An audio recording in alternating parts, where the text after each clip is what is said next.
Before power was measured in market share, it was measured in territory. Let's review the ultimate strategists. Modern organizations obsess over employee loyalty. They design engagement programs, wellness initiatives, and culture statements, yet loyalty remains rare. Why? The assumption is that loyalty comes from leadership charisma or cultural alignment.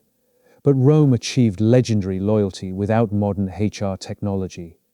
Rome achieved it through institutional design. A Roman soldier served under centurions he knew directly. He served for regular pay. He expected retirement land. He saw a path from common soldier to officer. These were not optional benefits, they were the system. When Rome changed these structures, loyalty changed with them. When Rome maintained them, loyalty persisted even during hardship. The pattern is clear. Structure drives behavior.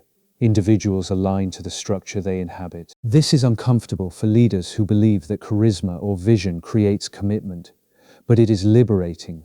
If structure shapes behavior, then leaders can design structures that cultivate the behaviors they need. This is not manipulation. It is not claiming that people are automatons. It is recognizing that people respond to the structures they inhabit and designing structures that work. Modern loyalty is transactional. Employees exchange labor for compensation. As soon as a better offer arrives, they leave. Organizations experience constant turnover. Institutional knowledge hemorrhages. Coordination suffers. The problem is not that modern employees are selfish. The problem is that modern organizational structures do not align individual and collective objectives clearly. A modern employee receives a salary. That salary comes regardless of whether the organization thrives. The employee's financial stake in organizational success is negligible. Why should the employee commit beyond the minimum? Modern employees see no path to meaningful advancement. The hierarchy is fixed. Mobility is rare. The employee recognizes that the organization does not invest in them. Retirement is an individual affair. The company provides a pension or 401k, but the employee must manage it themselves. The company's interest in employee well-being in retirement is minimal. This asymmetry shapes behavior. The stakes are real.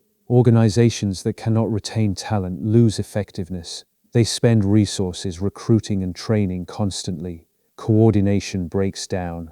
Quality suffers. The Roman military consciously built structures to cultivate loyalty.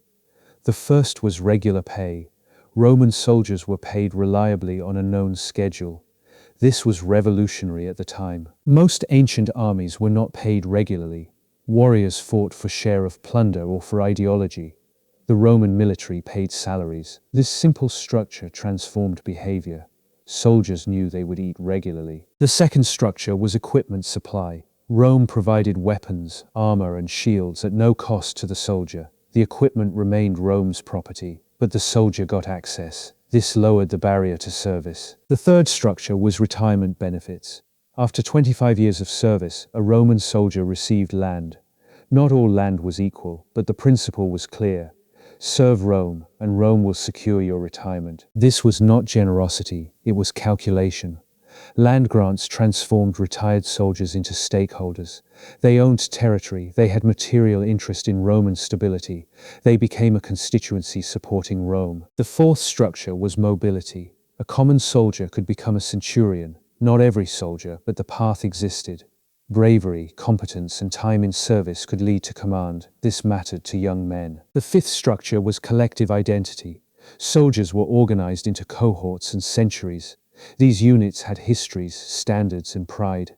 Unit identity created coordination without constant supervision. These structures were not revolutionary individually, but together they created an alignment. What the soldier wanted, income, security, advancement, community, was what the organization needed: loyalty, coordination, performance. How did these structures create loyalty? By making the individual's stake in Roman success concrete and visible. A soldier's pay depended on Rome's success in maintaining the military. Constant employment required organizational success. The soldier's path to advancement depended on proving himself capable. This required coordination with other soldiers.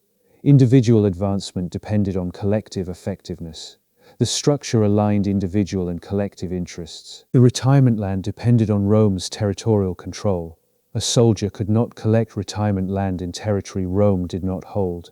This created alignment. Soldier interest in territorial control matched Rome's interest. Decades of alignment. The key mechanism was this: make the consequences of organizational success and failure visible to every individual. A soldier saw directly: Rome succeeds, I get paid and advanced; Rome fails, I starve. This is different from modern structures where individual compensation is disconnected from organizational outcomes.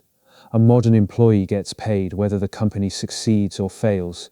The incentive structure is misaligned. Rome also created what we might call long-term commitment incentives. Retirement land was promised only after 25 years. This meant soldiers had to think in terms of decades. Short-term thinking was punished by the structure itself. Another mechanism: collective accountability. The cohorts succeeded or failed together. If one soldier shirked, the whole unit suffered. This created peer pressure. Soldiers held each other accountable. Peer accountability was more powerful than officer accountability. A soldier feared his unit's judgment more than a centurion's punishment. The structure made the peer group the primary mechanism of coordination, not authority. Rome also separated identity from individual. A soldier was not loyal to the centurion, he was loyal to the legion.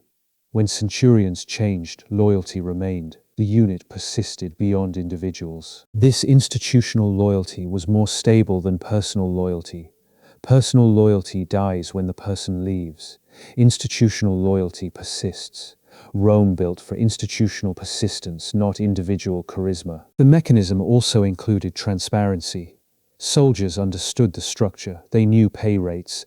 They knew advancement criteria. They knew retirement land amounts. Clarity reduced resentment and created predictability. Predictability mattered because soldiers could plan their lives. A soldier could marry and start a family with confidence that income and advancement were predictable. This stability created commitment. But the structure also included consequences. A soldier who refused duty faced severe punishment. A centurion who embezzled faced execution. The structure had teeth. This mattered. Commitment without consequences is optional. The final mechanism: the structure included feedback loops.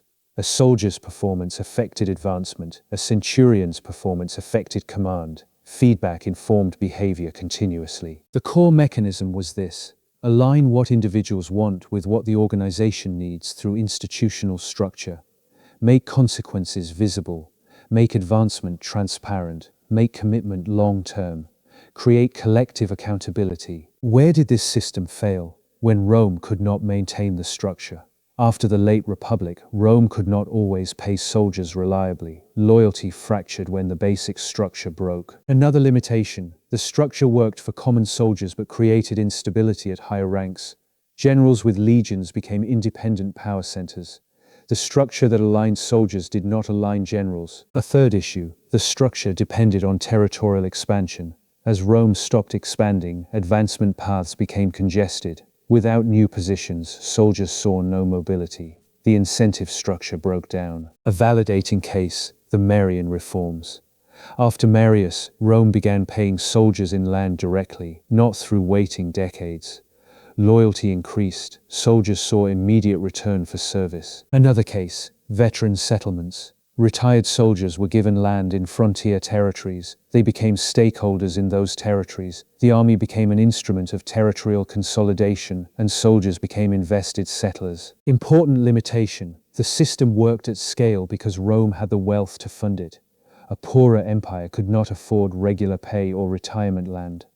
The structure was resource dependent. Also important, the structure did not prevent disloyalty, only made it less likely. Soldiers still occasionally mutinied. Generals still occasionally rebelled. Structure shapes behavior. It does not determine it absolutely. What did the loyalty structure enable? Cohesion. Roman legions maintained discipline not primarily through fear but through alignment. Soldiers believed their interests were served by organization's success. Cohesion enabled effectiveness. A legion where soldiers trusted each other and believed in the organization coordinated better.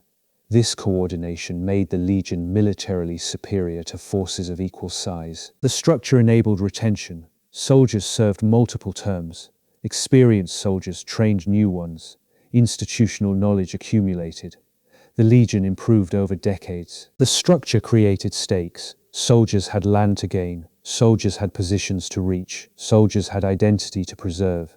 These stakes made soldiers care about outcomes. Indifference was not an option. The structure enabled scale. Rome could field legions across the empire because the structure worked at every location. New territories got the same pay, advancement, and retirement structure. Consistency enabled growth. To the opening question, why is modern loyalty rare? Because modern structures do not align individual and collective interests clearly. Rome solved this through institutional design. Modern organizations cannot replicate Roman structures exactly, but they can adopt the principle, make success tangible and personal, give individuals stake in organizational outcomes, make advancement transparent, show how individual performance affects position, make long-term commitment valuable, design retirement programs that create stakes in organization success. Most importantly, align incentives consciously. Do not assume that culture or leadership alone will create commitment. Structure behavior through institutional design. This is what Rome mastered. The modern principle is this: individuals are not irrational. They respond to incentives. Design incentives correctly, and loyalty follows naturally. Design them poorly, and no leadership will create commitment. Compensation is structural. A salary is not just payment for work. It is a signal about how much the organization values the individual. Low salaries signal low value. This shapes loyalty. Advancement is structural. Clear paths to advancement signal that the organization invests in people. Closed advancement signals that individuals are trapped. Trap them, and they will leave. Collective identity is structural.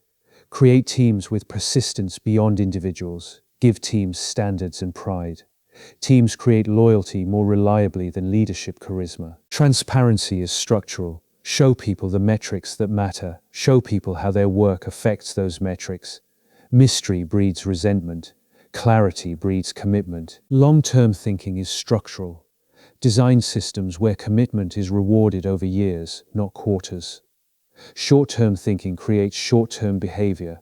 Long-term structures create long-term commitment. Consequences are structural. Design systems where commitment matters. Make success and failure visible. Make individual performance consequential. This creates accountability without surveillance. The final principle: do not assume culture or leadership will compensate for bad structure. They will not.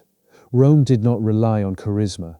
Rome relied on institutional design. Loyalty is not a virtue to inspire. It is a structure to design. When structure aligns individual and collective interests, loyalty follows naturally and persists reliably. The throne changes. The strategy remains. Until next time.